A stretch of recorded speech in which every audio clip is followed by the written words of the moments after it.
আসসালামু আলাইকুম, স্বাগত জানাচ্ছি আমার চ্যানেল গ্রাফিক্স ইম্প্যাক্টে।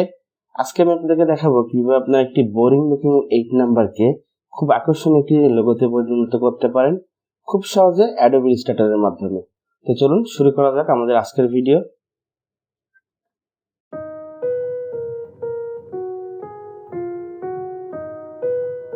প্রথমে আমি এটাকে ডিলিট করে দিচ্ছি, অফ করে দিচ্ছি, ইলাস্ট্রেটরটাকে অন করে দিচ্ছি।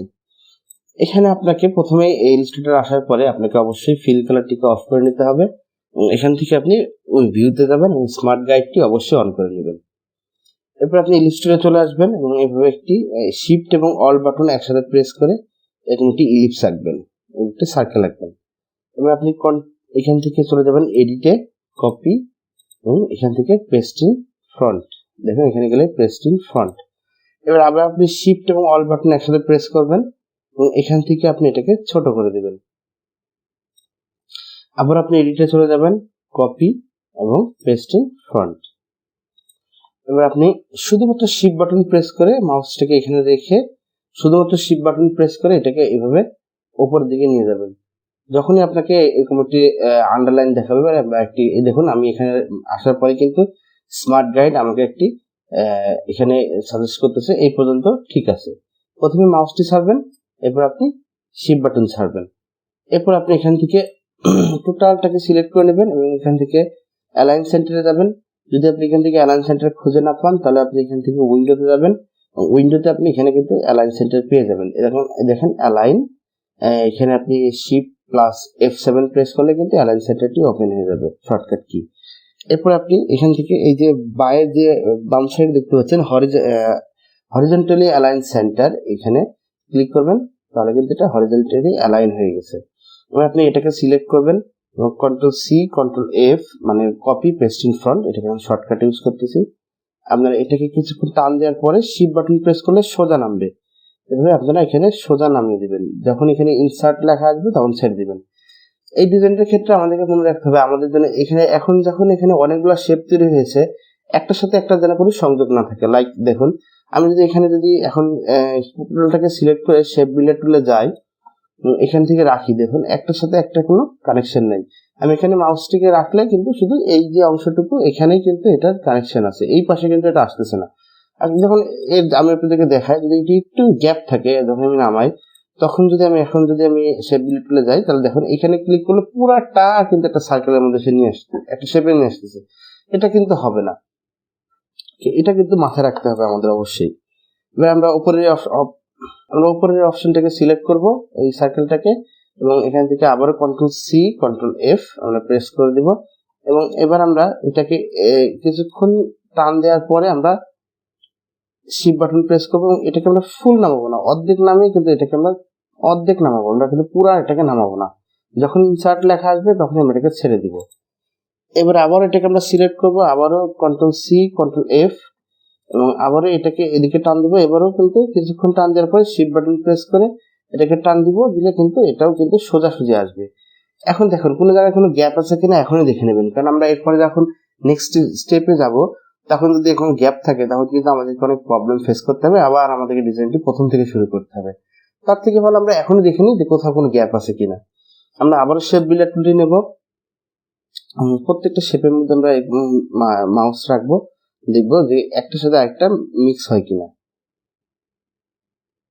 না, আমাদের শেপটা ঠিক আছে। এটা দেখার আরেকটা উপায় আছে, যারা একটু ভালো বোঝে, আমরা যদি এখান থেকে কন্ট্রোল ওয়াই প্রেস করি তাহলে আমরা আউটলাইন মোডে চলে যাব।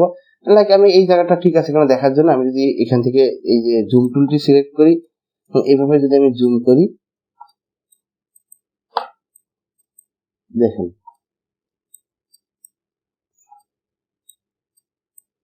আমাদের কিন্তু গ্যাপ নাই। তো এটা একটা দেখার পদ্ধতি, এটা যারা একেবারে ইলাস্ট্রেটরে খুবই এক্সপার্ট তারা এটা এইভাবে সিলেক্ট করতে পারবেন। আর যারা মোটামুটি ইলাস্ট্রেটরে নতুন তাদের জন্য এটা কষ্টসাধ্য হয়ে যাবে। তো তাদের জন্য ওই সিস্টেমটাই বেটার। আমরা যদি এখানে সিলেক্ট করে এখানে এটাকে সিলেক্ট করি এবং এখান থেকে যদি শেপ বিল্ডার টুলটি আমরা একটা জিনিস দেখেন, কখনো কখনো কিন্তু এই যে এই জিনিসটা আপনার ইলাস্ট্রেটরে কাজ করার সময় চলে আসে আমার মতে, কিন্তু এই যে পার্সপেক্টিভ যে টুলটি আছে এটা অনেক কষ্ট করে অনেকেই কিন্তু রিমুভ করতে পারে না। এটা রিমুভ করার শর্টকাট হচ্ছে কন্ট্রোল শিফট আই, আপনি যদি এখানে প্রেস করেন এটা চলে যাবে। আবার আপনি যদি আনতে চান কন্ট্রোল শিফট আই দিলে কিন্তু চলে আসবে। এটা আমি যখন প্রথম ইলাস্ট্রেটর শিখেছি এই জিনিসটা আমার একদিন আমাকে প্রায় 5 ঘন্টা এটা আমাকে ভুগিয়েছে, কিভাবে এটাকে আমি এখান থেকে সরাবো। যাই হোক, তা আমি আপনাদেরকে সহজভাবে শিখিয়ে দিলাম এটা কিভাবে আপনারা সরাতে পারেন। যাই হোক, এখন আমাদের কিন্তু এই সাইকেলটা কমপ্লিট। এবার আমরা এটাকে কন্ট্রোল জি দিয়ে গ্রুপ করে দিব। এটা একটি গ্রুপ করে নিলাম। এবার আবারও টোটালটাকে সিলেক্ট করলাম, কন্ট্রোল সি, কন্ট্রোল এফ। এবার আমরা এটাকে টান দিয়ে নিচে নিয়ে আসবো। কিছুক্ষণ টান দেওয়ার পরে আমরা শিফট বাটন প্রেস করে এটাকে নিচে নামাবো। ওকে, এবার আমরা এখানে আমরা মাউসটি রাখবো। মাউসটি রাখার পরে আমরা এইভাবে এটাকে ঘুরিয়ে দেবো। যখন আমি এখানে মাউস রাখার পর দেখুন দুইটি কিন্তু এখানে দুইটি অ্যারো এবং মাঝখানে একটু ব্যান্ডে একটা চিহ্ন এসেছে। এটাকে আসার পর আমরা ঘোরাবো। দেখুন এখন আমি এটাকে এভাবে ঘোরাবো। কিছুক্ষণ ঘোরানোর পরে আমি শিফট বাটন প্রেস করবো, তাহলে আমাকে 45 ডিগ্রি অ্যাঙ্গেলে সে ঘোরাবে। 180-তে এসে আমরা এটাকে ছেড়ে দিব। এবার আমরা এটাকে উপরের সাথে মিশিয়ে দেবো। কিছুক্ষণ যাওয়ার পরে আবারও শিফট ধরবো, শিফট ধরলে সোজা যাবে এবং যখনই ইনসার্ট লেখা আসবে তখন এটাকে ছেড়ে দিব।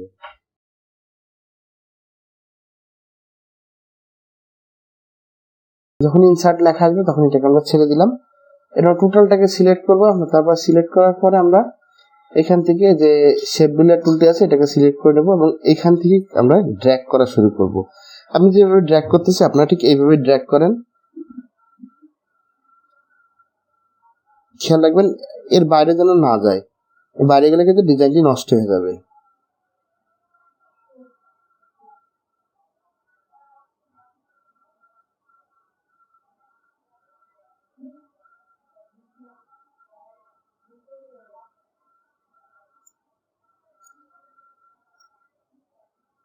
এখানে খুবই সাবধানতার সাথে করতে হবে আপনাকে কাজটুকু।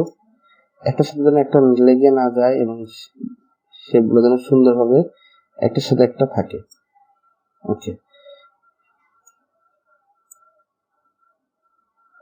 আমাদের এই শেপটা কমপ্লিট। এখন দেখুন যদি এই শেপের থেকে আমরা এই শেপে চলে যেতাম তাহলে কেমন দেখা যেত? এই শেপে কত সুন্দর হতো না? তো আমাদের অবশ্যই এটা এই শেপের মধ্যে রাখতে হবে। এরপর আমরা এখান থেকে শুরু করব। এখান থেকে এটাকে এই পাশে এনে ছেড়ে দিব। আমরা একদম এই পাশে এনে মিশিয়ে দেব। ওকে, এখানে আমাদের একটা পাখা তৈরি হয়ে গেছে। এবার আমরা এইখান থেকে শুরু করবো। দেখুন এখান থেকে শুরু করে আমরা এই পাশে এনে ছেড়ে দিব। এবার আমরা এই যে এখানে যে তিনটি এইখান থেকে আমরা শুরু করব।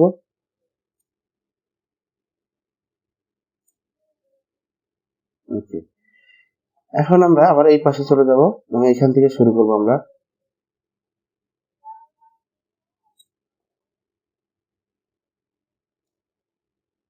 দেখুন মাঝখানে সিলেক্ট হয়ে গেছে, আর কিন্তু এটা বাজে দেখা যাবে। আমরা কন্ট্রোল জেড প্রেস করে আমরা ব্যাক করলাম। এখান থেকে একটু যদি প্রবলেম হয় জুম করে নেবেন।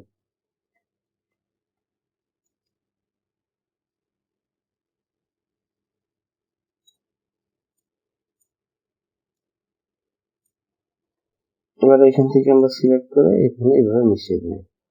তাহলে দেখুন আমাদের কিন্তু বেসিক যে শেপ সেটা কিন্তু কমপ্লিট হয়ে গেছে।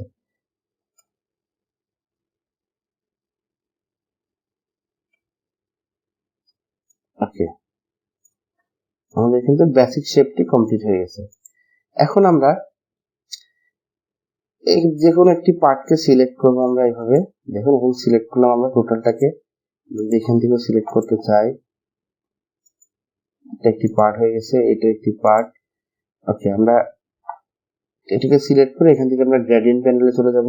এখন আমরা যেটা করব সেটা হচ্ছে যে আমরা এখানে এখন গ্রেডিয়েন্ট প্যানেলে চলে যাব। গ্রেডিয়েন্ট প্যানেল যাতে এখান থেকে খুঁজে না পান, উইন্ডোতে যাবেন এবং এখান থেকে আপনি গ্রেডিয়েন্ট প্যানেলটি খুঁজে পেয়ে যাবেন। আরেকটি শর্টকাট হচ্ছে আপনি জি প্রেস করবেন এবং এখানে ডাবল ক্লিক করলেও কিন্তু গ্রেডিয়েন্টটি অন হয়ে যাবে।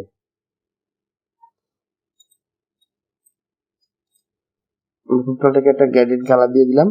এখন আমরা আবারও চলে যাব শেপ বিল্ডার টুলে এবং এখান থেকে অল বাটন প্রেস করে এইভাবে এই দুটোকে মাইনাস করে দেবো। এটা আগে করা ছিল, যাই হোক আমার মনে ছিল না, সরি। এরপর আমরা এখান থেকে এই কালারটিকে পিক করে নেব এবং এই যে স্লাইডার দুটি অন হয়েছে গ্রেডিয়েন্ট প্যানেলে, এই সেকেন্ড স্লাইডার থেকে আমরা এই কালারটিকেও পিক করে নেব। এবার আমরা এই যে উপরে দেখতে পাচ্ছি তিনটি option, liner gradient, radial gradient, আমরা এখান থেকে রেডিয়াল গ্রেডিয়েন্টটি চুজ করব। আমি এটাকে রিভার্স করে দেব। এরপর আমরা এখান থেকে -90 ডিগ্রি এবং এটাকে একটু অ্যাডজাস্ট করব।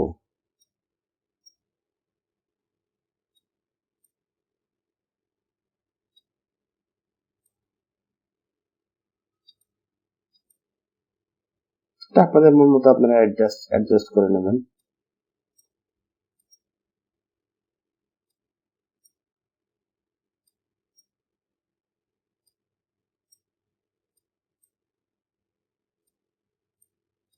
দেখবেন কোনটা আপনাদের জন্য ভালো লাগে, ডিজাইনের জন্য ভালো।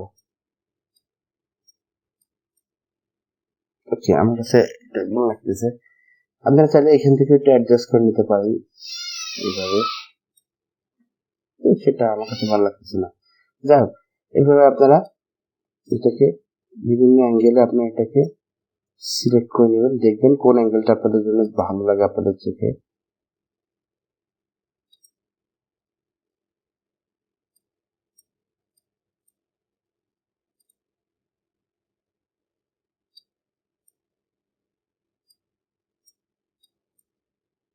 এটাকে আপনাকে আপনার মন মতো কিন্তু অ্যাডজাস্ট করে নিতে হবে। ঠিক আছে, আমার কাছে এটাই ভালো লাগতেছে। ওকে, এখন আমরা টোটালটাকে সিলেক্ট করে আমাদের যে এখানে যে স্ট্রোক কালার, এটাকে আমরা অফ করে দিব। আমরা একটু জুম আউট করে নেব। এখন আমরা এখানে একটা ব্যাকগ্রাউন্ড কালার দিয়ে দিব। তো সেক্ষেত্রে আমরা এখান থেকে রেক্ট্যাঙ্গেল টুলটি সিলেক্ট করব এবং এভাবে একটি পুরো রেক্ট্যাঙ্গেল আঁকবো। এটাকে আমরা ব্ল্যাক করে দিই।